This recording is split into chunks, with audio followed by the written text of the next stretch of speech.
Hello and good evening from the UK to you all, wherever you're watching today, whether you're watching from Canada, the United States, the UK, Republic of Ireland, wherever you're watching from, Belgium.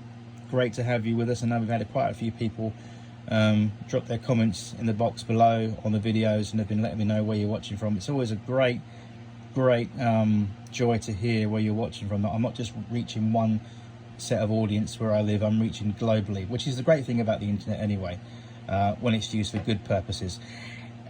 So this video today, I'm sorry there's no trains running today in this one.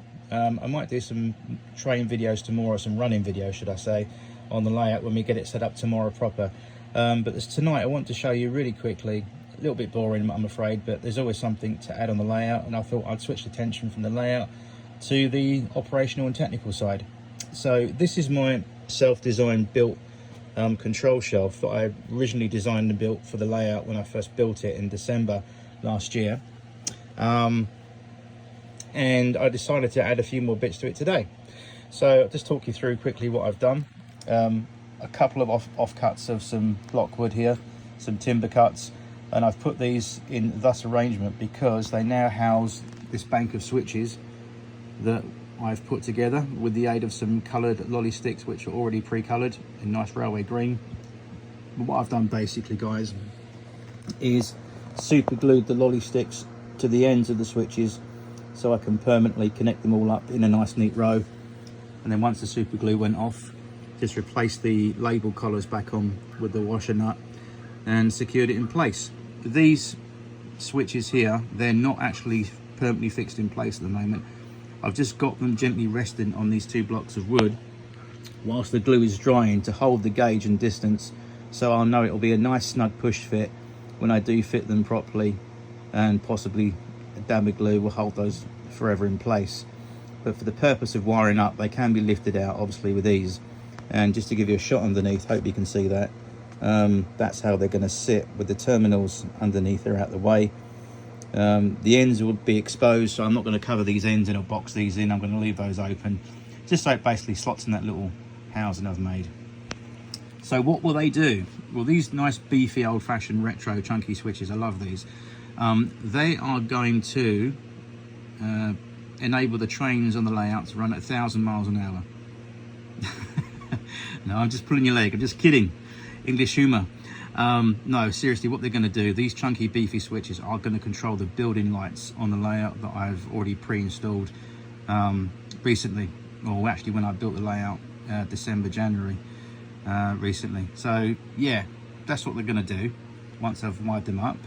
And the blue switches at the top here, these are more than likely going to power some street lights, which I'm going to put in at some point. I just want to get everything situated and ready so I know where my switch is going to be and give me an excuse to fit them up in preparation for that event. So I'm going to get some street lights off of eBay. They are very nice, and they're the ones that I got originally for my old layout, Bentley Park, my larger layout.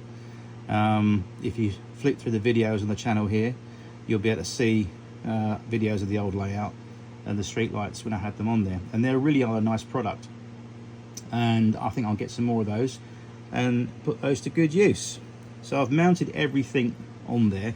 The blue switches, I just made a little extra plinth for them, like a little box out of lolly sticks, and I say I got a pack of these lolly sticks from the supermarket over here from Tesco's, and they were in the craft section, and you got a massive bundle and pack of lolly sticks, plain ones, purple, green, blues, different colors. So I just thought I'd use these, and they are handy, and they just make a good little fixture to keep everything nice and tight. Just a bit of a home remedy job there, but I think without me waffling too much, it doesn't look too bad, and it's going to serve the purpose and do the job. So that's where the switches will live. I've already marked out with my marker the exact dimensions of the controller, so I know exactly where that sits in that location. So that space will be occupied where the controller sits, just so I know I can lay everything out and get an idea where to place things. Moving over here really quickly, this slab of wood is basically the base for our lever frame. Now lever frame, you ask. So what am I going to do with a lever frame? Well, I'm going to get some surface mounted point motors from Hornby, hopefully, and what I'm going to do is actually get the, I think they're on switches that you get from Hornby. They're like they come in yellows and blacks and greens, and the idea is you could actually clip them all together and make a little imitation lever frame. Originally, back in the 70s, those of you that are older than the mist of time itself and you remember the 1970s like I do, what a brilliant time that was, don't get me started. Hornby had these massive beautiful controllers, the R900s, big black beefy controllers, and the idea was that there was a little flap on top that you flipped over and you could make up a bank of these lever switches. They're all connected together. You could sit them on top, and if you had a couple of these controllers and you had a big layout, obviously you can make a big frame. Somebody who's got a load of these Hornby slide switches is Oscar Paisley. Check out his channel on YouTube. He's really into Hornby trying stuff and Hornby 00. I know on his recent layout, or his old layout, he had a load of those. But anyway, that's what I'm talking about getting. And the idea is, you might say in the background, by the way, whilst you're watching this video and you're hearing me talk about it, you're thinking to yourselves out loud, well, those switches you're talking about, the Hornby on-off or on-on switches, they're a bit flimsy. This is the beauty of it. This is the plan, guys. You've got to visualize and think out of the box. No pun intended. Basically, I'm going to put the switches all together like a bank of signal box levers, what the signalman used to pull to change the points and change the signals. I'm going to paint them accordingly, and then I'm going to cut and file and put in place some brass strip to solder onto the ends of the lever to extend them to a nice working height. You with me? And once they're soldered in place, then I'm going to paint the levers accordingly.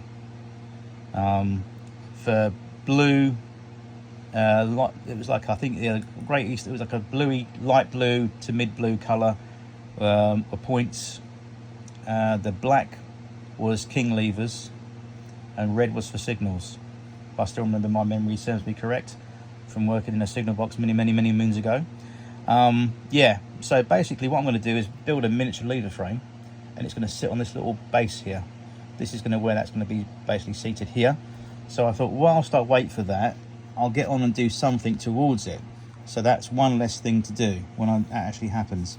So the idea is I'm going to get some surface mounted Hornby point motors, fit those up to the points in front of the operating position on the layout, and basically fit those up accordingly, and then have them work off the switches that are going to be disguised as dummy signal levers that I can actually physically, well, obviously I'll have to pull them and move them to change the points, but it'll make it look much more realistic. And I might even go to town, you know what I'm like.